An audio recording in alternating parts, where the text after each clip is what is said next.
bom dia, boa tarde, boa noite, bonjour, bonsoir. D'ailleurs, ce soir, je voudrais que vous restiez jusqu'au bout parce qu'il y a un scoop, une nouveauté que je suis très anxieuse de vous raconter par rapport à la formation RT2. Donc, restez là. On va parler évidemment de la fibromyalgie. Vous savez, mon cher collègue professionnel de santé, que la douleur chronique, la fatigue chronique, elle touche énormément de personnes. Et la combinaison de fatigue chronique avec douleur chronique, les gens ont l'habitude d'appeler parfois des fibromyalgies. Pourtant, cette condition reste encore très mystérieuse et déroutante, n'est-ce pas? Parce que la plupart de praticiens, la plupart de professionnels, un pourcentage surprenant de professionnels, ont l'habitude de penser que pas mal de choses sont de la fibromyalgie. Et en fait, pas du tout. Nous savons que cette fibromyalgie, c'est ça que je voudrais vous apporter ce soir.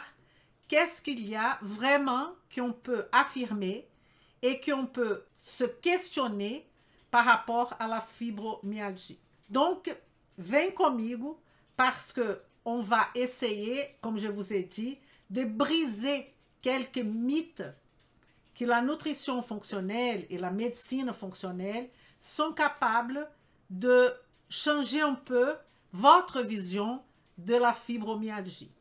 Je suis en train de me dire que peut-être vous qui êtes de l'autre côté, êtes en train de se dire, ah, Elisa, elle va dire qu'il y a pas mal de personnes qui ont la fibromyalgie et qui ne sont pas diagnostiquées par le médecin, par le rhumatologue, qui sont les responsables de cette diagnostic, n'est-ce pas, ne sont pas suffisamment diagnostiquées. Je pense que vous allez avoir une surprise parce que ce n'est pas du tout ça que je vais parler. Et vous allez voir bientôt, on va parler de cette fibromyalgie. Je suis Elisa Marceau, chirurgien dentiste, naturopathe, formatrice et spécialisée en nutrition fonctionnelle. Je vous montre de A à Z comment appliquer la nutrition fonctionnelle pour transformer de vie, la vôtre et celle de vos patients ou de vos clients. Je suis là effectivement pour vous, professionnels de santé. Est-ce que vous êtes un professionnel de santé? Est-ce que vous voulez devenir un professionnel de santé diamant? Alors, qu'est-ce que je vous propose pour parler de cette fibromyalgie? Comme je viens de vous dire, on va essayer de briser quelques mythes par rapport à ça. On commence alors en train de discuter cette fibromyalgie et vous avez remarqué que j'ai mis 2 photos parce que cette fibromyalgie, elle provoque des douleurs musculaires chroniques, oui, mais cette fibromyalgie, elle n'est pas d'origine musculaire. Ça, on le sait aujourd'hui. Et la question que, vous savez, qu'on cherchait, je ne sais pas combien de points, 28 points, pour trouver, pour donner le diagnostic de fibromyalgie, tout cela, c'est un peu du passé. Ça ne se fait plus comme ça. Ce qu'on sait, déjà, en termes de statistiques, je ne suis pas une personne trop accrochée aux statistiques, parce que les statistiques, qu'est-ce que ça veut dire, statistiques? Pas grand-chose. Mais c'est quand même intéressant de savoir que il y a 3 à 6% de la population mondiale, ça veut dire 450 millions de personnes, que à première vue, semblent avoir la fibromyalgie. 450 millions de personnes. Et que, une autre donnée importante, 75% de cette communauté de personnes qui apparemment ont la fibromyalgie, 75% sont des femmes. Vous vous rendez compte? Mais, comme je vous ai dit, les statistiques, il y a un problème. Il y a une faille vraiment importante dans cette question statistique. C'est que la fibromyalgie, elle est loin d'être facile d'être diagnostiqué en tant que fibromyalgie. Et là, c'est ça que je voudrais vous dire, c'est que 2/3, normalement, des personnes qui sont diagnostiquées, elles sont mal diagnostiquées. Elles n'ont pas la fibromyalgie. Et donc, comme je suis en train de vous dire, cette maladie, elle est classée actuellement comme une douleur chronique, des troubles de la fatigue et qui relève de cette spécialité là-haut qui est le rhumatologue.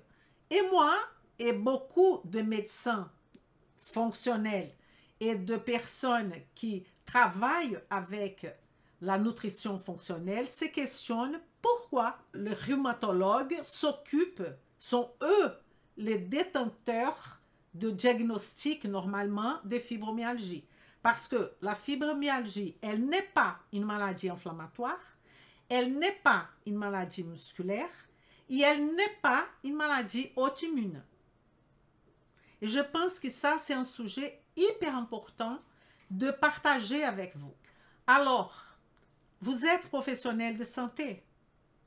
Vous pensez que la fibromyalgie est peut-être une maladie musculaire, peut-être une maladie auto-immune, peut-être une maladie inflammatoire. Les études nous montrent aujourd'hui que la fibromyalgie n'est absolument rien de ça. Ni maladie auto-immune, ni maladie d'origine musculaire, ni maladie inflammatoire systémique.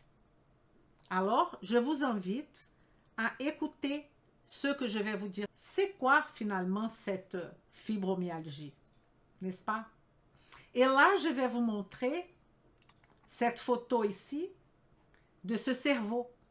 Parce qu'en fait, dans la nutrition fonctionnelle, on va mettre plutôt cette fibromyalgie dans les nœuds qui s'appellent communication, qui est les nœuds du système nerveux central. Donc, c'est plutôt un déséquilibre du cerveau. Inflammation localisée. Je vais vous expliquer tout ça. Mais ce n'est pas une inflammation systémique comme les gens pensent. Peut-être, parmi vous, professionnels de santé, vous avez des difficultés de connecter des informations que vous arrivez à avoir auprès de votre patient, de votre client.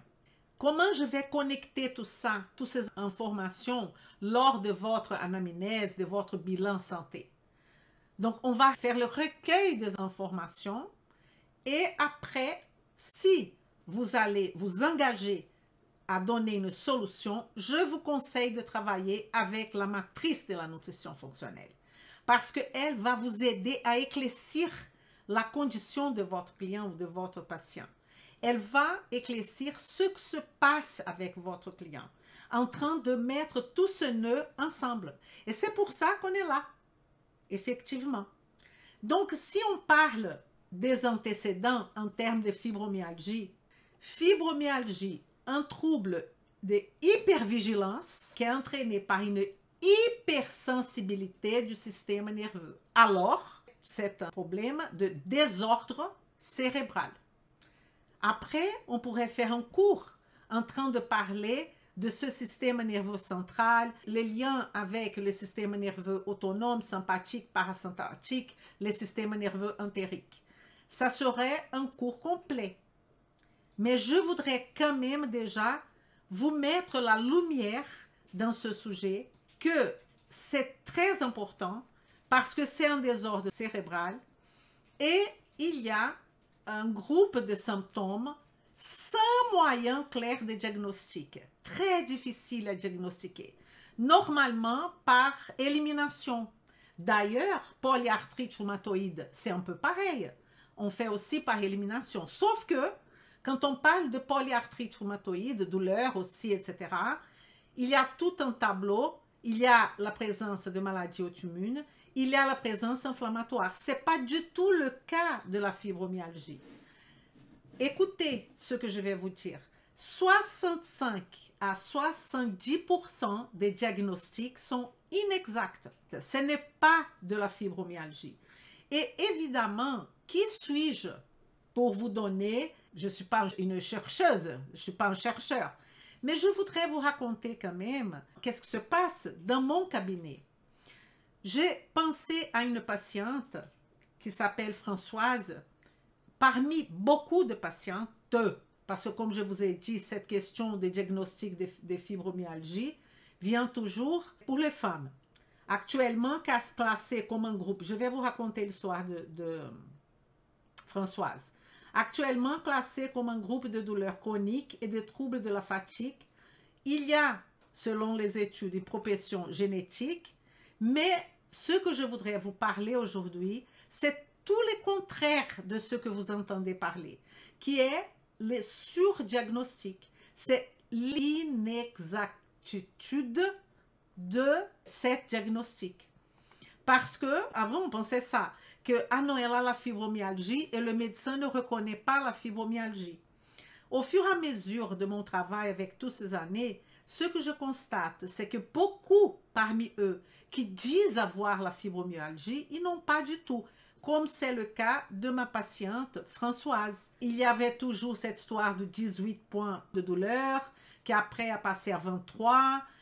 Il y a eu une modification de tout ça à partir de 2016. Donc, tout ça, à partir de 2016, on considère plus ce point de douleur comme ça. Et la question, c'est ça. Beaucoup de personnes viennent dans mon cabinet. Je pense à Françoise avec douleur partout. Elles sont de douleurs partout. Elles sont de douleurs musculaires. Je ferme mes yeux pour penser à cette patiente. Elle a dit qu'elle était hyper fatiguée. Elle était une personne anxieuse. Elle avait des problèmes avec sa fille qui avait eu un problème de maladie de Lyme. Elle avait des problèmes avec son mari et qu'elle est venue en me disant que le médecin lui a dit qu'elle avait de la fibromyalgie. OK? Après avoir mis cette patiente dans la matrice de la nutrition fonctionnelle et d'analyser tous les nœuds avec elle et de réfléchir sur son cas, ce que cette dame, en fait, elle était sédentaire, elle avait une alimentation non adaptée, elle était ménopausée, elle était en surpoids et elle avait une hypothyroïdie frustre. Et on a réglé la problématique et, je ne veux pas vous mentir, c'est une personne qui a un mindset très défavorable pour elle. Et donc, cette dame, on a constaté qu'elle n'avait pas de fibromyalgie du tout.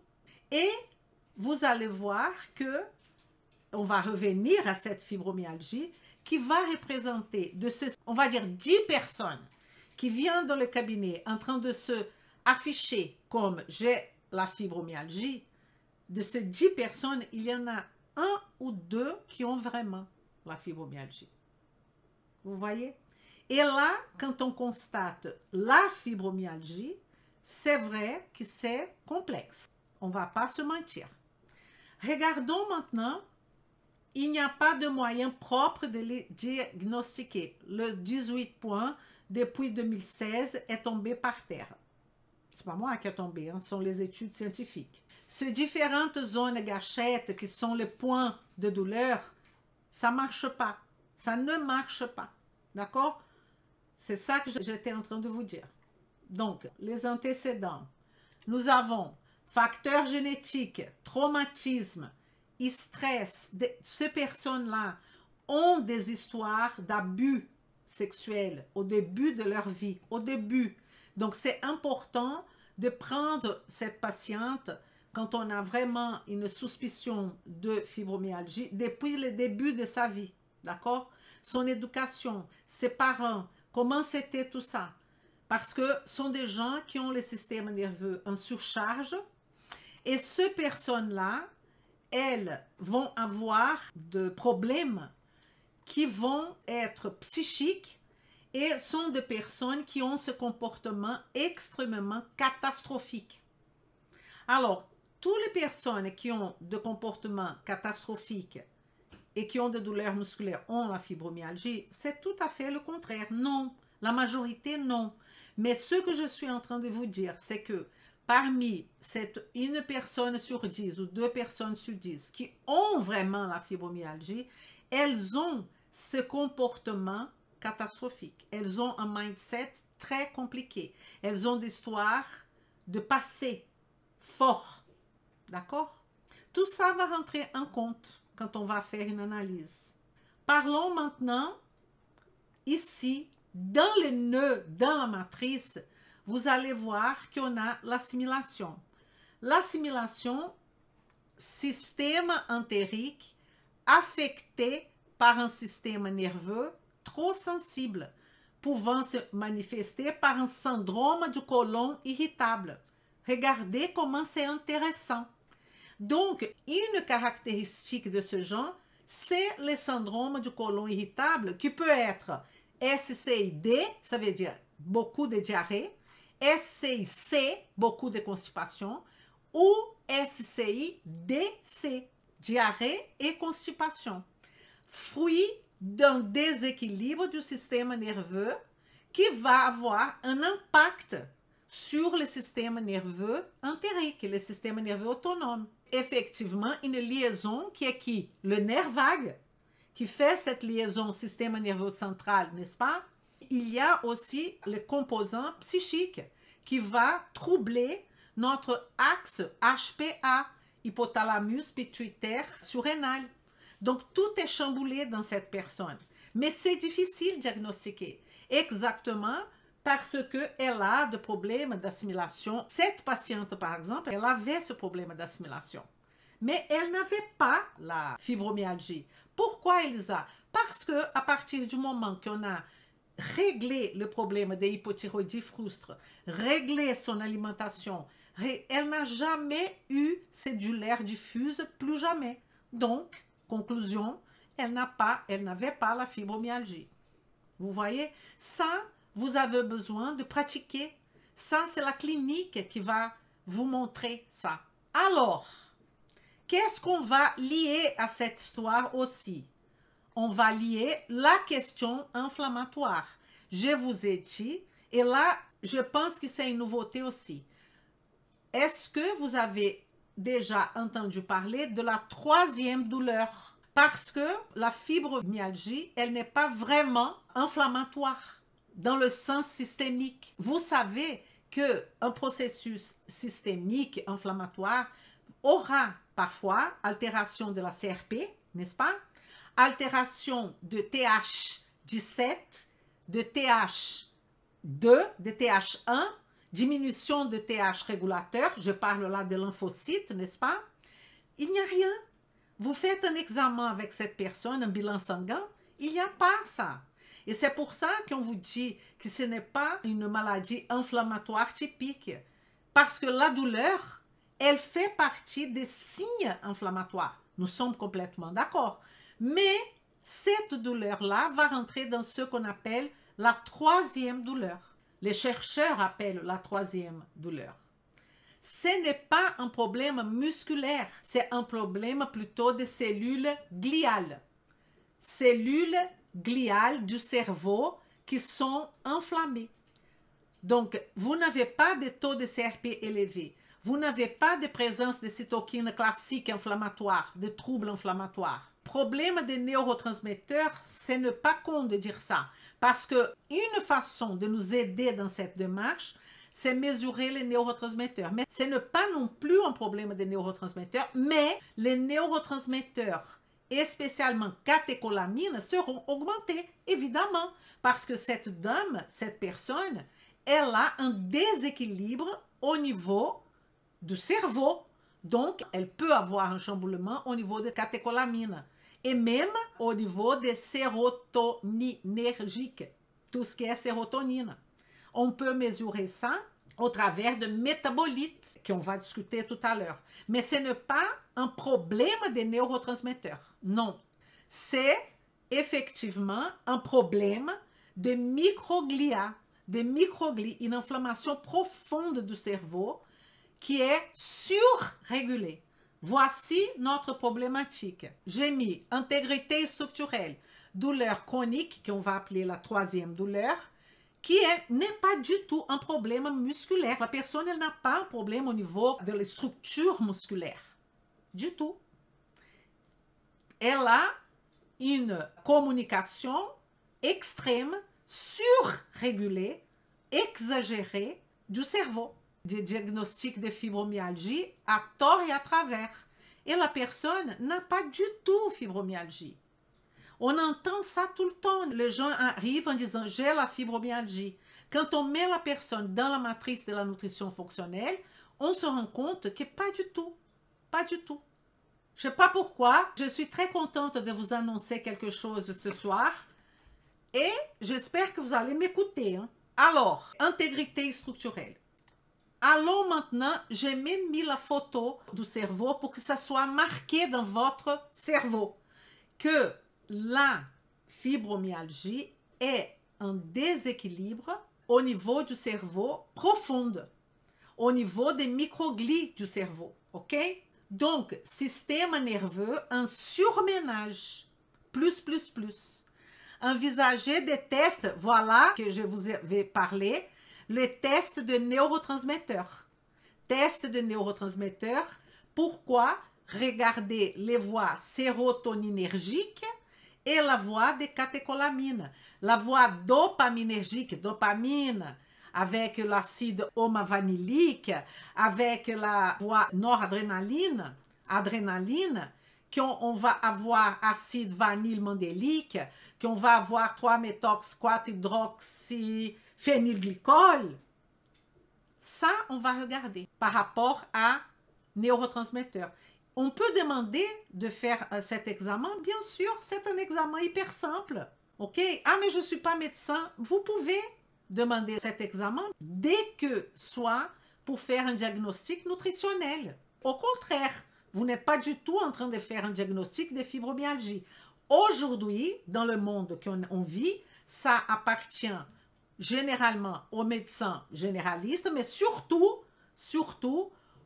à ceux qui s'occupent de tout ce qui est inflammatoire, articulation, qui est le rhumatologue, et qui, de plus en plus, on ne comprend pas pourquoi c'est lui le détenteur de ce diagnostic, parce que ce n'est pas un problème inflammatoire, ce n'est pas un problème musculaire. Donc, vous voyez que, bon. Alors, donc, on a mis là, third pain, c'est effectivement la troisième douleur. En anglais, on dit third pain. Et c'est très connu en tant que third pain, qui est la douleur qui va se processer au niveau du microglia. Activation du microglia. Qu'est-ce que je vais vous dire d'autre? Médiateur, hyper important. Il n'y a pas de test de laboratoire spécifique pour ça. Et c'est pour ça qu'on va revenir à ma patiente Françoise. J'ai jamais fait ce test de neurotransmetteurs avec elle. Pas besoin. Elle avait une hypothyroïdie frustre. Elle était en surpoids. Elle avait tout ce qu'il fallait, une alimentation non adaptée. Elle était sédentaire. On a travaillé le modifiable. J'ai travaillé l'assimilation. J'ai travaillé mon nœud défense et réparation et tout s'est mis en place. À part, je n'aime pas mentir, qu'elle a encore. Il faut travailler à long terme. Ça fait déjà 3 ans que cette patiente est avec moi. Donc, elle a des douleurs diffuses? Non. Mais elle a un mindset très type 1 qui ne va pas du tout l'aider. Et donc, qu'est-ce qui se passe? Elle prend du poids. Elle ne respecte pas les consignes de son corps. C'est ça sa problématique aujourd'hui. Mais elle est consciente que si elle fait ce qu'il faut faire, tout va bien. C'est ça notre travail, n'est-ce pas? C'est ça votre travail. Et je voudrais parler aujourd'hui de votre travail. Avec vous tous qui sont des professionnels de santé, naturopathes, ostéopathes, chiropracteurs. Je vais vous parler sérieusement. Alors, qu'est-ce que la médecine propose? La médecine propose, par exemple, low dose de naltrexone. Naltrexone à faible dose, LDN. Il n'y a que le médecin qui peut donner ça. Cannabidiol, CBD, médecin. N'est-ce pas? Cannabidiol. Je ne veux pas développer ce sujet parce que ça, c'est pour les médecins et eux, ils sont formés pour ça. Mais ce que je voudrais développer, c'est qu'on peut travailler le GABA, camomille allemande, Matricaria recusita, 5-HTP, 5-hydroxytryptophane, n'est-ce pas? Ça vous connaissez. Travailler la sérotonine du cerveau. Et là, je vais faire une parenthèse. Je veux tout expliquer. J'ai besoin de faire cette parenthèse. Vous savez bien qu'on parle énormément de sérotonine. On s'occupe beaucoup de sérotonine. On parle de sérotonine pour les personnes qui sont en dépression.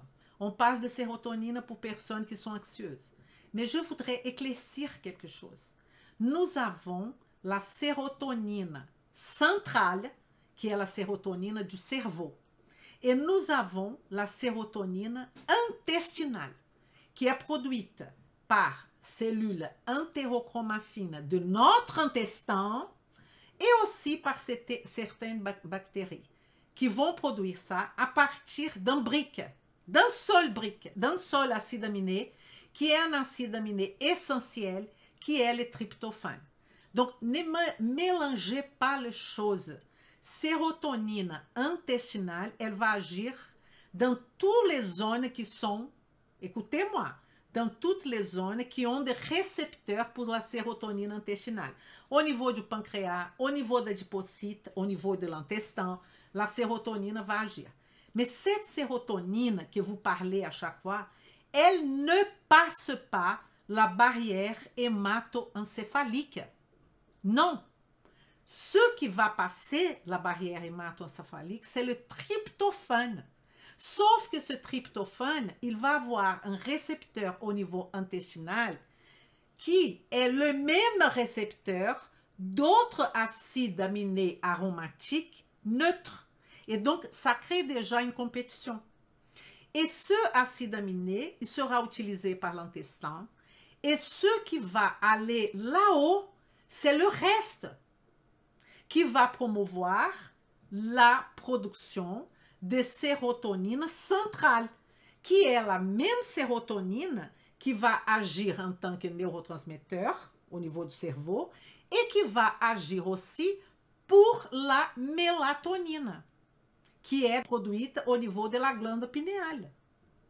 Est-ce que vous avez compris qu'on a deux sérotonines indépendantes et qu'on a le même tryptophane qui va ou pas arriver au cerveau? Je trouve cette explication fondamentale parce que j'entends tous les jours des bêtises par rapport à ça. Et je vais plus loin. Vous avez peut-être entendu parler des voies métaboliques, comme par exemple la voie de la kynurénine. Elle n'est pas une mauvaise voie. C'est la voie principale. C'est la voie majeure. Et il y a cette voie qui transforme en sérotonine, soit au niveau de l'intestin, soit au niveau du cerveau, qui s'appelle voie mineure. Pourquoi, Elisa, la voie de la kynurénine, c'est la voie majeure? Parce que cette voie va produire le NAD, nicotinamide, adénine, dinucléotide, qui est la vitamine, la niacine, qui est la base pour la glycolyse. Je suis en train d'expliquer le NAD, qui va être formé par cette voie qui est la voie de la kynurénine. La vitamine, la niacine, la vitamine B3, qui sera utilisée pour le processus énergétique catabolique du corps, pour produire de l'ATP. Donc, arrêtez de penser que la voie de la kynurénine, c'est une mauvaise voie. Qui vous avait dit ça a dit des conneries. Non, la voie de la kynurénine, c'est la voie majeure. Majeure en tant que quantité de tryptophane qui sera utilisée pour cette voie. Et elle va produire non seulement NAD+, mais aussi NADP, qui est la voie de l'anabolisme, pour faire par exemple les neurotransmetteurs. Et donc, vous avez, c'est un peu compliqué tout ça, parce que vous aurez des enzymes spécifiques qui vont faire cette voie au niveau du foie, au niveau du cerveau et au niveau de l'intestin, cette voie de la kynurénine. Et la voie de la sérotonine, elle a sa voie intestinale et il y a une autre voie qui est la voie centrale, la voie du cerveau, qui vont produire la fameuse soit sérotonine périphérique, qui est la sérotonine intestinale, qui n'est pas que pour l'intestin, attention, il y a d'autres récepteurs, et il y a la sérotonine du cerveau qui va produire notre mélatonine. Ok, est-ce que pour vous c'est clair? Donc, la préoccupation de donner, pourquoi on ne donne pas que les tryptophanes, les hydroxytryptophane, et il faut donner les 5 HTP? Parce que si vous donnez que du tryptophane, comme beaucoup de laboratoires vont vous suggérer, vous allez peut-être aller dans la voie majeure de production de kynurénine. Si vous donnez du tryptophane, ça ne sert à rien. Il faut donner quelque chose qui va déjà vers la sérotonine. Vous comprenez? C'est pour ça qu'on donne les 5 HTP. J'espère que ça soit clair. Et la sérotonine s'appelle hydroxytryptamine parce que c'est dans la voie de la tryptamine. Tout ça, c'est un peu confus, n'est-ce pas? La sérotonine, c'est une monoamine qui est dans le groupe des catécholamines, qui sont des neurotransmetteurs. Le problème, c'est que tout ça est mélangé parce qu'on aura ça au niveau de l'intestin, au niveau du cerveau, mais ce sont des choses indépendantes. Claire? Vous avez cette explication dans la formation, beaucoup mieux d'ailleurs. Alors, on continue notre question. Il n'y avait pas grand-chose à voir avec la fibromyalgie, mais je trouve quand même hyper important que vous saviez, qu'il faut savoir ça. Je voudrais partager ça avec vous. Pour expliquer les choses claires, il faut que ça soit déjà processé dans ma tête, dans la tête de ceux qui expliquent, que la personne a vraiment compris. Si elle n'a pas vraiment compris, elle mélange, elle complique. Il n'y a rien de compliqué. C'est complexe, mais en même temps, je vous montre comment la biochimie est importante et comment elle n'est pas aussi difficile comme vous imaginez. Parce que la voix de la kynurénine, je ne veux pas vous demander de mémoriser la voix dans la tête. Ce que vous devriez savoir, c'est ce que je suis en train de vous dire. Évidemment, il y a d'autres détails, mais ce sont des détails. Donc, je vous ai mis là, en termes de ce qu'on utilise dans la possibilité 5 HTP, ashwagandha. Attention avec les suppléments de surrénal, parce qu'il y a des suppléments surrénaliens, je parle de plantes, qui sont, ça c'est une autre chose hyper importante, il y a des plantes comme ginseng, que vous donnez, qui vont faire quoi? Elles vont tonifier, elles vont stimuler la surrénale, tout ce que je ne veux pas faire avec quelqu'un qui a de la fibromyalgie. Ashwagandha, c'est une action totalement différente de, par exemple, ginseng. Par exemple, éleutérocoque. On parle de plantes là. OK? Donc, il faut absolument pas donner de choses qui vont donner de la puissance à cette surrénale. Non. Non. Parce qu'on a un problème de déséquilibre. OK? Mais vous savez très bien que vous n'avez pas réglé un problème de fibromyalgie avec Matricaria recutita, 5 HTP, ni le LDN, ni la vitamine D, ni les cannabinoïdes. Les cannabinoïdes, tout ça, ça va apaiser un peu le patient. Mais on a besoin de beaucoup plus. On a besoin d'une synergie de traitement. Et on a besoin que ce patient, parce que s'il a vraiment la fibromyalgie, il va tout faire parce que sa vie est pourrie. Ceux qui se disent avoir la fibromyalgie et que je vais vous dire qu'on va proposer toute cette synergie et qu'il va dire « Oui, mais bon, je ne veux pas », il n'a pas la fibromyalgie. Vous comprenez ça? Et finalement, chaque sérotonine sert à quoi? La sérotonine, c'est un neurotransmetteur qui va jouer dans l'apaisement. Il n'y a pas la sérotonine centrale. Quand vous donnez le 5-HTP, vous avez ça comme objectif. Mais la sérotonine intestinale, c'est en cours. Elle a plusieurs actions, ok? On n'est pas aujourd'hui en train de discuter ça. Mais quand je vous dis que la sérotonine, qui est la préoccupation de l'anxiété, de je sais pas quoi, c'est la sérotonine centrale. C'est pas la même.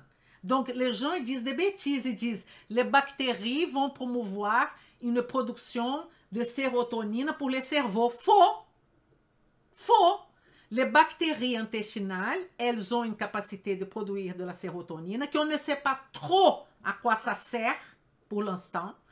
Mais la sérotonine intestinale, elle est produite par les cellules chromaffine-like de l'intestin. Ok? Et aussi, il y a quelques bactéries qui sont capables de produire. Mais cette sérotonine qui est produite par la bactérie, elle ne va pas au cerveau parce qu'elle ne passe pas la barrière hématocéphalique. Donc, arrêtez de dire de bêtises. On est d'accord? Alors, il va falloir s'occuper de stress. Là, oui. N'est-ce pas? Donc, bloquer la lumière bleue. Ces gens-là, ils ne peuvent pas regarder leur portable la nuit. Il y a quelques-uns avec, parce que j'ai quelques patients de fibromyalgie qui m'ont suivi et qui n'ont pas de crise. Ça fait des années. Vous pouvez me croire. Et lumière bleue bloquée, pratiquer mindfulness, thérapie cognitive comportementale, entraînement de la variabilité de la fréquence cardiaque pour calmer le système nerveux, méditation. Qu'est-ce que vous allez utiliser? Je ne sais pas. Je ne connais pas votre client. Qu'est-ce que vous avez, vous, comme dans votre réflexologie plantaire? Vous devrez mettre dans la conscience de ce patient qu'il va falloir calmer par plusieurs moyens. Quel moyen est le plus efficace? Ça va dépendre de chaque personne. Et là, vous devez partager votre client avec des professionnels qui savent ce qu'ils font, de masseurs. Il y a des masseurs qui font que ça. Il y a des professionnels, EMDR, etc., qui sont des professionnels de haute qualité. Professionnels, fonctionnels. Et c'est ça que je vous propose. Qu'est-ce qu'on va parler en termes là de sommeil? Ça fait partie des modifiables. Je dis ça que pour répéter. Une bonne hygiène de sommeil est très importante. Évidemment, la mélatonine vient de la sérotonine. Je vous ai dit que ces gens-là ont des problèmes de sérotonine centrale. C'est pour ça qu'on peut donner l'hydroxytryptophane. Mais la HTP qu'on va donner, c'est si on a besoin. OK? GABA, cannabinoïdes, tout ça rentre là-dedans. Alors, en termes d'énergie, fatigue. Mais fatigue, vous savez quoi? Fatigue, vous pouvez trouver fatigue partout. Parce que fatigue, à la base, c'est un problème mitochondrial. Où est-ce que vous pouvez trouver de la mitochondrie? Dans toutes les cellules. Absolument 100% des cellules? Non. Vous savez bien que les globules rouges n'ont pas de mitochondrie. OK. Mais la mitochondrie, donc c'est un problème que vous n'allez pas résoudre le problème de votre client, de votre patient, en prenant la fatigue comme élément principal. Parce que vous devrez mettre ce patient dans la matrice, parce que s'il a un problème d'assimilation, il peut être fatigué. S'il a un problème immunitaire, il peut être fatigué. S'il a un problème d'intégrité structurelle, ou il y a de la mitochondrie, il peut être fatigué. Et il peut avoir un problème mitochondrial vraiment. Et il peut être avec des perturbations du sommeil. Donc tout ça n'est pas caractéristique de fibromyalgie. C'est pour ça qu'il faut mettre le patient dans la matrice de la nutrition fonctionnelle. Consommer des aliments riches en antioxydants, mais ça c'est une évidence. Ça, il ne fallait même pas être là. D'accord? Mais par exemple, fibres, si votre client a un syndrome du côlon irritable diarrhéique, si vous augmentez la fibre, c'est pire. C'est pour ça que les choses ne sont pas aussi faciles. N'est-ce pas? C'est pour ça qu'il faut réfléchir. Régime, je vous dis qu'est-ce que j'ai fait avec mes patients. Je propose un régime d'élimination. Régime d'élimination, il y a régime d'élimination complet, semi-complet, de 21 jours, de 2 semaines, ça va dépendre. Alimentation saine, naturelle, pas d'emballage, de saison et normalement céréales complètes. Mais ça, c'est la base, ça. OK? On va utiliser un régime quand on a vraiment une altération chronique. On va utiliser un régime. Là, c'est le cas. Régime d'élimination. OK? Après, ça, c'est le premier moment. Après, il y aura un autre cycle qu'on va adapter l'alimentation du patient. Quel est le nom de l'alimentation? Il n'y a pas. C'est alimentation Françoise. C'est pour ça que ça donne du travail. C'est pour ça qu'il faut de la connaissance. Et là, vous allez me dire, vous utilisez l'alimentation méditerranée avec ce nom? Non. Et les gens, ils cherchent le plus simple. Ils cherchent une alimentation qui a un nom et qui vous copiez l'alimentation et qui vous donnez à la personne. Ça ne va pas marcher si vous voulez transformer de vie. Vous comprenez ça? Je vais vous expliquer qu'est-ce qui va se passer par rapport à la formation aujourd'hui. On a aussi, évidemment, exercice physique. Exercice physique, on peut parler de pilates, on peut parler d'exercice aérobique, de renforcement musculaire, massothérapie, kinésithérapie, électrothérapie. Une personne avec fibromyalgie, il faut qu'elle essaye de bloquer de choses pour qu'on arrive à la stabiliser. D'accord? C'est pour ça qu'on dit qu'il faut les bonnes protéines dans le matin. Pas forcément. Vous n'avez pas forcément besoin de protéines le matin. Ça ne marche pas comme ça. Pour certaines personnes, oui. Pour d'autres, non. Si c'était aussi simple, on donnait de la protéine le matin. La tyrosine, elle est présente dans plusieurs aliments, n'est-ce pas? Et parfois, on a même un excès de tyrosine. Ces histoires de protéines le matin, de protéines, je ne sais pas, tout ça va dépendre. Je vais vous donner un exemple d'un patient qui a dysbiose et dysbiose avec gaz en putréfaction. C'est quoi son problème? Est-ce que vous pouvez me dire? Est-ce que quelqu'un peut me dire, mon patient a une dysbiose par putréfaction? Gaz, ça sent, il pète énormément pour vous dire la vérité. Ça ne va pas du tout. Pourquoi? OK? Parce que quand vous dites il faut les bonnes protéines dans le matin, vous êtes en train de faire un protocole. Et ce n'est pas ça. Répondez à la situation que je vous ai demandé, s'il vous plaît. Mauvaise digestion de protéines. Est-ce qu'il prend des IPP? Est-ce qu'il a de la mastication? Est-ce qu'il ne digère pas bien les protéines? Oui, mais calmez-vous. Il ne digère pas. Pourquoi? Peut-être la personne ne mastique pas. Peut-être il n'a pas de dents. Peut-être sa prothèse n'est pas bien adaptée. Peut-être il mange trop vite. Peut-être. SIBO, ce n'est pas du tout ça. SIBO, c'est une super overgrowth bactérien au niveau de l'intestin grêle.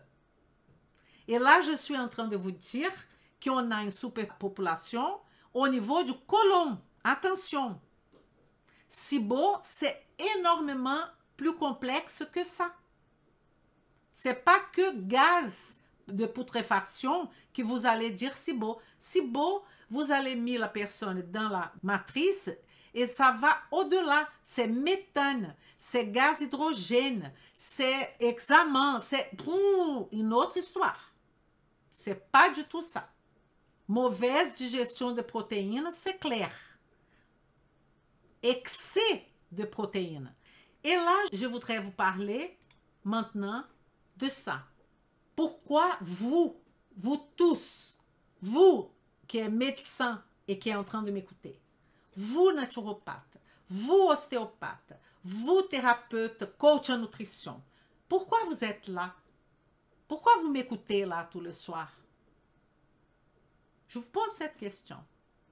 Parce qu'on sait bien que les paradigmes de l'autorité, les paradigmes, les modèles d'autorité culturelle presque mondiale de santé est le médecin. C'est le modèle culturel d'autorité.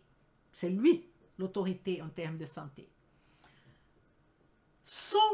Ces études, ce livre, son manuel, ce protocole qui a ce médecin, je vais parler un médecin comme si c'était tous les médecins.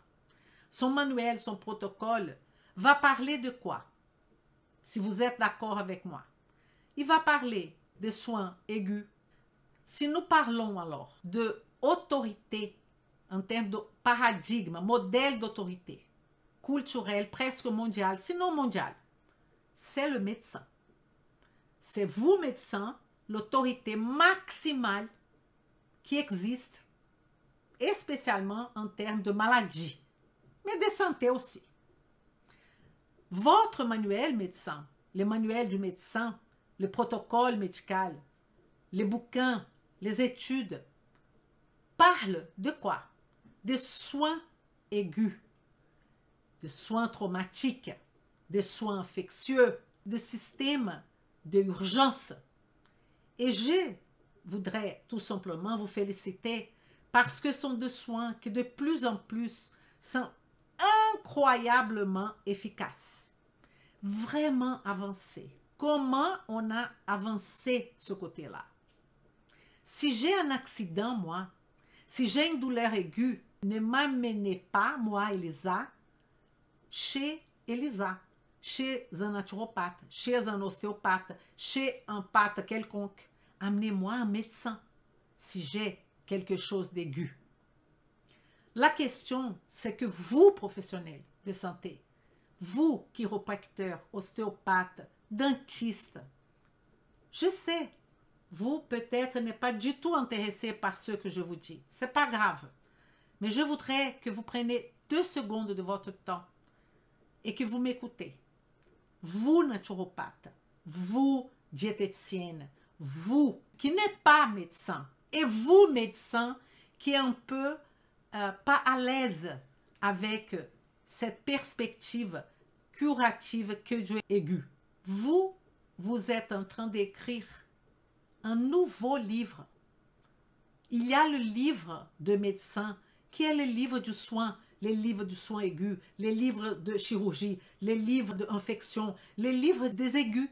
Mais il y a un autre livre à écrire, qui c'est le livre de maladies chroniques complexes, compliquées, qui est la fibromyalgie, qui est toutes les maladies qu'on écoute tous les jours, qui est une hypothyroïdie frustre, que je ne sais pas pourquoi, il y a encore des professionnels qui sont les détenteurs de la décision, du pouvoir, comme vous, médecins, qui n'acceptent pas qu'on a 2 pôles, les pôles aigus et les pôles chroniques. Si vous voulez traiter les pôles chroniques, connaissez la nutrition, la médecine fonctionnelle. Si vous n'êtes pas médecin, faites partie de la nutrition fonctionnelle parce que nous avons besoin de vous. Si j'ai un problème chronique, je serai beaucoup mieux servie en tant que patiente par un naturopathe, par un chiropracteur, par un diététicien, par un ostéopathe fonctionnel. Parce que le fonctionnel, il va vraiment me prendre tous mes systèmes et étudier d'une façon cohérente qui va m'assurer, mais qui va surtout vous assurer professionnel. Est-ce que vous comprenez ça?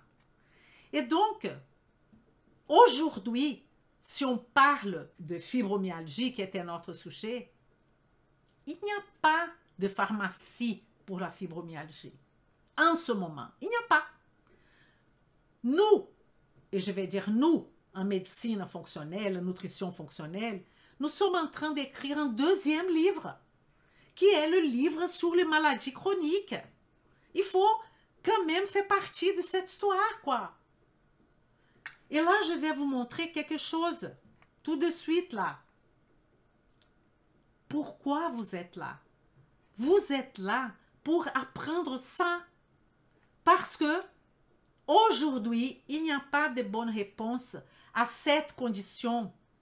Et quand je dis fibromyalgie, je pourrais parler d'une infinité de troubles, que la réponse n'est pas dans la pharmacie.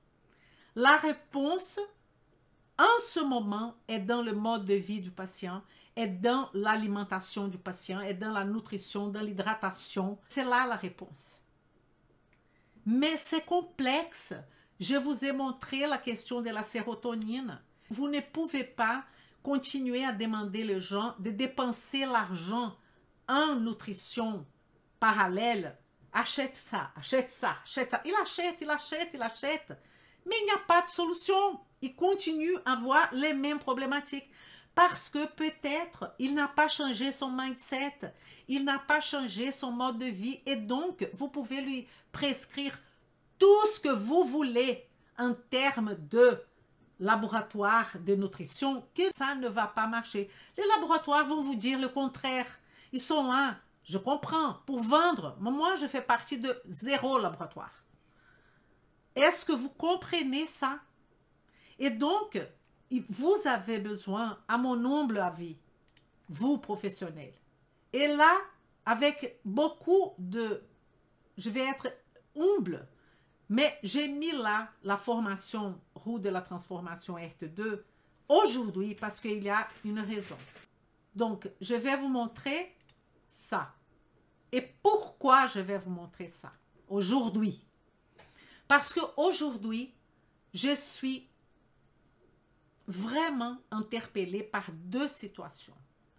Ce sont 2 situations qui sont en train de bouleverser mes prévisions, mon travail, mon organisation. Et j'ai beaucoup réfléchi pour vous proposer ça.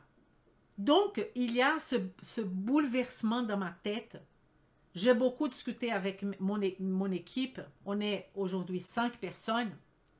Parce que tous les jours, j'ai des appels des personnes qui veulent devenir mes clients, mes patients. Ces personnes-là, elles sont dans l'errance de santé. Elles ne savent plus quoi faire. Elles sont désespérées. Elles sont rentrées dans la file d'attente mais ma file d'attente, elle n'existe même plus. C'est parce que pour l'année 2024, vous trouvez ça normal? Je ne suis pas médecin. Et pourquoi je suis tous les jours, je ne vous mens pas, c'est tous les jours, j'ai des personnes qui me cherchent. Et de l'autre côté, depuis la dernière fois que j'ai lancé la RT2, qui c'était en février, la liste d'attente de professionnels de santé comme vous là, ça fait que grandir. Ça augmente, ça augmente. Des appels, des messages, ça va ouvrir quand? Je voudrais connaître, je voudrais... Donc, on a pris la décision de ouvrir que pour ceux qui sont dans la liste d'attente, la RT2, là, bientôt. Chaque ouverture, est-ce que vous comprenez? Chaque ouverture demande beaucoup d'organisation, de travail, de création de contenu, de la prochaine ouverture, des masterclass. Je ne vais pas faire une masterclass parce que cette ouverture sera seulement pour ceux qui sont dans la liste d'attente. C'est pour répondre à ces 2 situations, les gens qui m'appellent tous les jours. Et pour vous remercier aussi, évidemment, vous professionnels de santé, de votre patience, d'attendre tout ce temps pour l'ouverture. Pourquoi dans mon travail en fait? Je vais ouvrir une session spéciale, ça s'appelle ouverture spéciale de la RT2 pour vous professionnels de santé qui sont dans ma liste d'attente. Si vous n'êtes pas dans la liste d'attente, vous pouvez rentrer dans cette liste là aujourd'hui. Rentrer dans la liste d'attente. Il n'y aura pas de masterclass. L'inscription sera très simplifiée, mais comme d'habitude, il y aura des bonus, il y aura des cadeaux, il y aura tout ce qu'il faut pour vous recevoir. Alors, pour vous qui êtes prêts à brûler votre pont, c'est-à-dire transformer vraiment, prendre une décision maintenant, il faut vraiment saisir ce moment, cette opportunité. Je considère cette formation une opportunité de changer la clé de votre vie professionnelle, une opportunité de vraiment changer complètement votre façon de travailler et surtout, parce qu'il faut dire la vérité, de augmenter votre clientèle et pour ceux qui sont médecins, de aller de l'autre côté de la barrière d'une façon complètement consistante, d'une façon responsable. Vous pouvez faire ça, médecin, si vous voulez. J'en ai plein qui sont là. Vous pouvez faire ça, naturopathe. Vous pouvez faire ça, ostéopathe, chiropracteur, thérapeute. Ça dépend de votre décision. Alors, il y a beaucoup qui sont pas maintenant, pas, je ne sais, il y a des étudiants qui attendent je ne sais pas quoi. Parce que si vous êtes étudiant, imaginez que vous pouvez déjà rentrer dans cet esprit de la RT2. Ça serait génial. Donc, voilà, on aura une prochaine ouverture pour vraiment ouverture spéciale. L'ouverture classique, je ne sais pas quand on va le faire, je ne sais pas les conditions, je ne sais pas la date et je ne sais pas le prix qui sera fait là, en ce moment-là. Donc, je vous invite à venir avec moi dans cette aventure qui est la route de la transformation 2.0 maintenant. Ce que vous pouvez faire, c'est, on a mis le lien que vous pouvez tout simplement vous inscrire. Inscrire à quoi faire? Inscrire dans la liste d'attente. Mais une fois que vous faites ça, vous avez accès déjà à qu'est-ce qu'il y a dans la formation. Vous aurez pas mal d'informations, d'accord? Et vous allez recevoir de ma part quelques emails si vous êtes dans la liste d'attente. Donc, je vous dis franchement, parce qu'il y a quelques-uns parmi vous qui sont là, ça fait quand même un moment. Et donc, je vous demande, qu'est-ce que vous faites là? Parce que c'est vrai que profiter, et c'est valide ça, de les informations gratuites, il y a quand même un moment que ça ne suffit plus. Ok? Je suis sincère, je ne veux pas faire le tour du pot. Vous voulez ou pas devenir un professionnel diamant? Qu'est-ce que c'est un professionnel diamant? C'est un professionnel qui est sûr de lui, qui a de l'assurance, qui connaît. Et je parle de professionnels de toutes sortes, attention, qui sont dans la thérapie, qui sont dans le mouvement de traiter la santé d'une personne. Qu'est-ce que je pourrais vous dire d'autre? Je ne sais pas. Si vous ne sentez pas la sincérité de ma part, c'est pas grave. Mais parmi vous, il y a quelques-uns que ça fait un moment que vous êtes là. Je ne sais pas qu'est-ce que vous empêche. Je voudrais savoir. Qu'est-ce qui vous empêche de prendre cette décision? Qu'est-ce qui vous empêche de faire un choix? Parce que le choix, je n'ai pas le temps. Temps, c'est une question de priorité. L'argent, c'est une question de priorité. Tout dans notre vie, c'est une question de priorité. Et si vous dites, Elisa, votre formation n'est pas une priorité, alors là, je respecte. Il n'y a aucun problème. Mais ce que je ne comprends pas, c'est de chercher tout le temps de l'information, tout le temps, et pas prendre une décision. Ça, je ne comprends pas trop. Peut-être vous avez une bonne explication. On peut toujours trouver une solution si on veut. Est-ce que vous voulez devenir un professionnel diamant? Oui ou non? Si vous voulez, c'est le moment. Parce que vous aurez une opportunité que je n'ai jamais donnée. C'est la première fois. Je ne dis pas qu'il n'y aura pas d'autres fois, mais je ne sais pas quand, je ne sais pas comment. Mais ça, c'est parce que c'est en train de m'interpeller beaucoup. Que j'ai besoin de personnes, j'ai besoin de professionnels. Donc, prenez votre décision. D'accord? De toute façon, je vous souhaite une excellente soirée. Merci pour votre générosité. Comptez-vous réduire la durée de la RT en plus intensif? Le rythme, c'est vous qui donnez, c'est pas moi. La formation, elle est dense. Croyez-moi.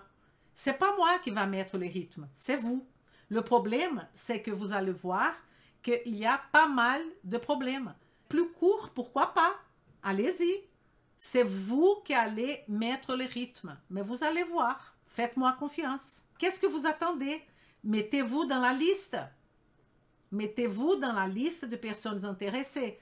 Vous aurez un traitement spécial en ce moment parce qu'on va ouvrir la RT2. Que pour ceux qui sont dans la liste d'attente. Vous avez compris. C'est pas pour tout le monde qui est... Non, non. C'est que pour le petit groupe là. C'est un petit groupe. Il faut vous dire aussi que ça va durer 2 jours, cette ouverture. Pas plus. 2 jours. Le temps que la personne peut voir comment elle va faire, comment elle va s'organiser. 2 jours. Je ne vais pas écrire un livre maintenant. Pourquoi? Parce que j'ai d'autres priorités. Un livre va donner de la connaissance, mais pas de la connaissance appliquée. J'ai besoin de professionnels sur le terrain. Et un livre ne fait pas ça. J'ai besoin que vous appliquiez tout de suite la nutrition fonctionnelle. Si vous avez de clients, de patients, c'est demain. Et si vous n'avez pas, je vais vous montrer comment appliquer aussi. OK? Ceux qui vont s'inscrire, c'est seulement ceux qui veulent faire la formation. Si vous ne voulez pas faire, si vous n'êtes pas intéressé à faire cette formation là tout de suite, ça ne sert à rien de vous inscrire. Soyons clairs. OK? Parce qu'on va vous envoyer des emails. Vous allez avoir des choses de facilité, tout ce que vous voulez, même de paiement et tout ça, mais seulement les groupes qui sont inscrits. Si vous n'êtes pas inscrit, vous n'aurez pas mes emails. Vous n'allez même pas savoir qu'est-ce qui se passe. Mais si vous n'êtes pas dans une dynamique de c'est maintenant, non. Parce que ça change la personne. Ça change sa perception. Quel est mon intérêt de vous parler d'une formation qui ne va pas vous donner cette transformation et qu'après vous allez me dire, Elisa, ce que vous avez dit, c'est pas vrai. Vous avez là plein des élèves qui sont déjà dans la formation et qui vont raconter leur transformation, leur truc et qui sont en processus de transformation. Parce que vous savez bien que personne va dire, ah ben voilà, c'est bon, je suis transformé. Ça n'existe pas. Transformation, c'est un processus qu'on ressent tout le temps. On se dit, regarde qu'est-ce que j'ai fait aujourd'hui et que je n'étais pas capable de faire. Regarde que les gens sont en train de me chercher. C'est ça notre objectif. Mais le premier pas, j'ai donné, qui c'est d'ouvrir la formation. Maintenant, c'est à vous de jouer, de venir. Il y a des difficultés, bien sûr. Ah, comment je vais payer? Mais écoutez, c'est un investissement. Je parle d'investissement. D'un investissement dans votre vie professionnelle, dans votre envie de changer un petit peu le monde. Mais si vous êtes un médecin, j'adore donner l'exemple du médecin, parce que pourquoi un médecin va venir dans cette formation? Dites-moi, il gagne déjà l'argent. Il a déjà des clients, il a déjà des patients. Pourquoi faire? Pourquoi s'embêter avec ça? Parce qu'il a une conscience et il sait que pour l'aigu, tout va bien, mais que le monde, la France, a besoin de lui en termes de qualité de maladie chronique. C'est pour ça qu'il va venir. Et il va pouvoir passer plus de temps avec son client. Parce que le client va payer. Mais peut-être il ne va jamais sortir du système, ce n'est pas grave. Mais il peut faire les deux. Donc quand je vous parle dentiste, quand je vous parle, je comprends bien, je comprends kinésithérapeute, vous vous dites, pourquoi je vais m'embêter avec Elisa? J'ai de clients, j'ai de patients, je travaille beaucoup, mais j'ai une vie pleine. Vous avez raison. Si vous n'êtes pas du tout avec quelque chose dans vous qui dit, il y a un truc qui ne va pas. Je suis kinésithérapeute, mais j'ai 90%, je suis obligée de faire ce que le médecin me dit de dire. Je voudrais avoir mes propres clientèles. Si vous n'êtes pas concerné par ça, ne venez pas. Je ne comprends pas. Qu'est-ce que vous attendez? Sauf si vous êtes confortable. Si vous êtes confortable, et je respecte, mais je parle là à vous, professionnels de santé, que soit vous n'êtes pas sûr de vous, vous êtes un thérapeute qui n'est pas sûr de vous, vous avez besoin de connaissances appliquées. Ce n'est pas en lisant un bouquin que vous allez résoudre ce problème, hein. Je peux vous assurer, hein. Alors, pour ceux qui sont des étudiants, on est d'accord? Vous allez mettre votre rythme d'études. Vous connaissez la technique Pomodoro? Évidemment, vous avez des obligations vis-à-vis de votre formation. Ça, c'est une évidence. Donc, pour les étudiants, et là, je parle pour les étudiants, vous allez consacrer ce qui est possible de consacrer. Évidemment. Mais vous allez revoir plein de choses. Vous avez toute la base de biochimie à votre disposition. Et vous allez travailler comme je vous dis.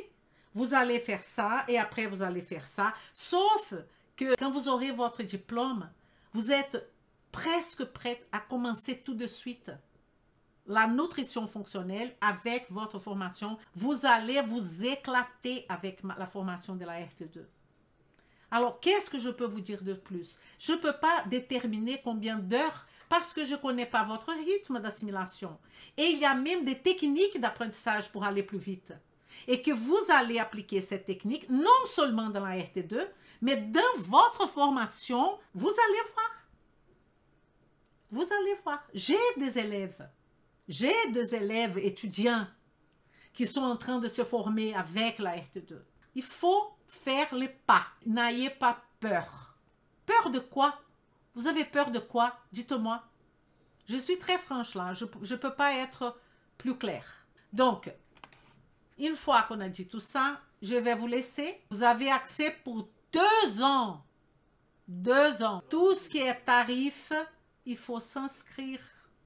Parce que pour ce groupe-là, il y a des bonus, il y a des choses qui seront que pour les groupes qui est dans la liste d'attente. Parce que qu'est-ce que je comprends? Je comprends que si vous êtes dans la liste d'attente, le nom il dit déjà. Vous attendez la formation. On est d'accord? Donc, je considère que vous êtes presque un élève. Le rythme est dicté par le groupe dans un sens que on va voir comment vous allez vous débrouiller là-dedans. OK? Mais quand je dis les groupes, j'ai jamais changé beaucoup d'un groupe à l'autre ce rythme-là. C'est un peu le contraire. À chaque fois qu'on commence, il y a 3 types d'étudiants. Les étudiants qu'on appelle tortues, les étudiants lièvres et les étudiants autruches.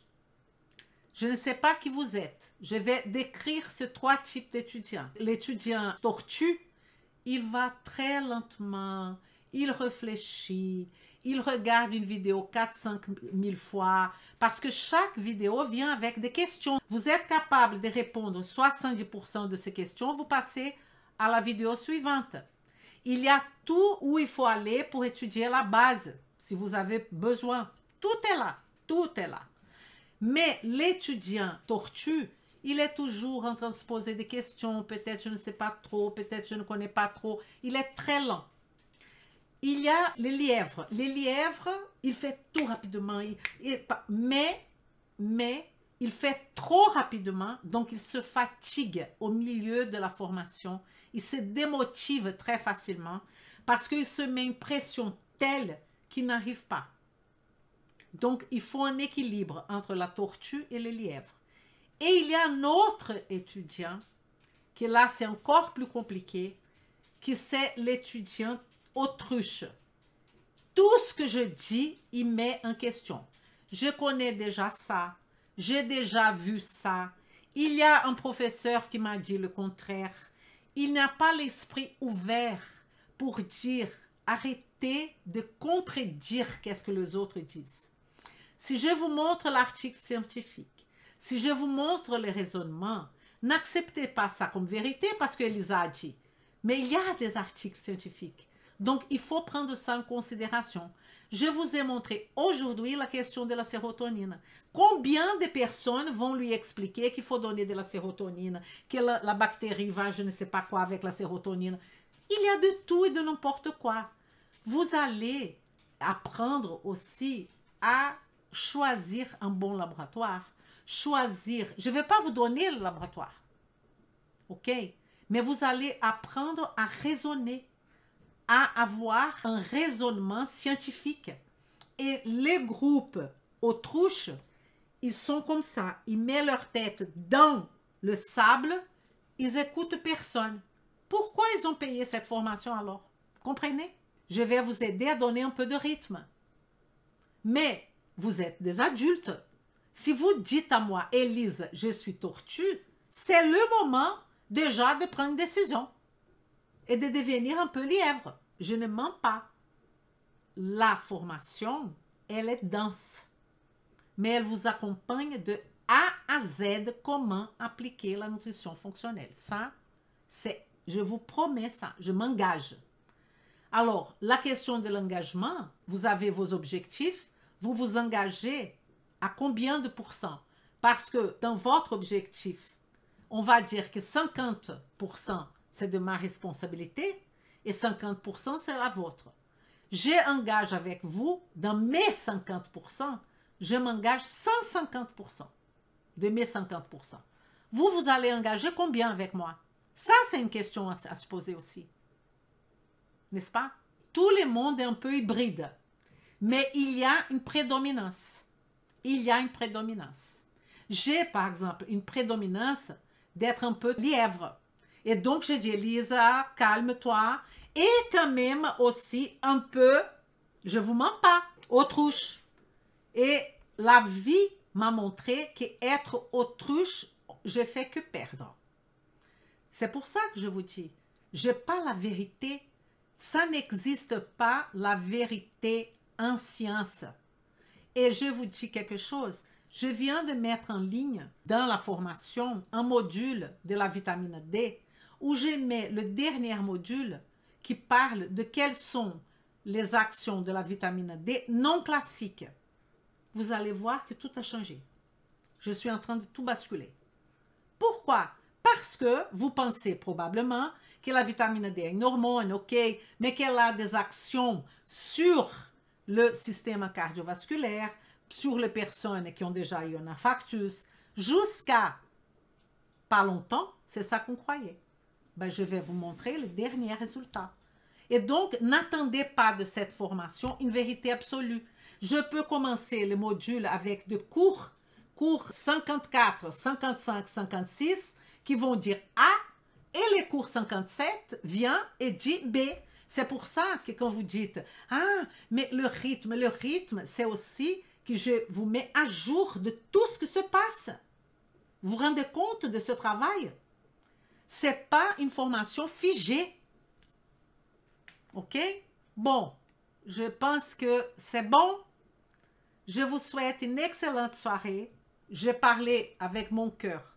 Si vous êtes touché par pourquoi vous regardez de sujets sur Internet, sur la nutrition fonctionnelle et spécialement pourquoi vous regardez Elisa Marceau. Vous voulez changer quelque chose, je suppose. Acquérir plus de connaissances, avoir plus de clients, avoir plus de patients, changer le mode de travail. Il y a quelque chose chez vous qui vous gêne. Vem. N'ayez pas peur. Vem comigo. Vem comigo.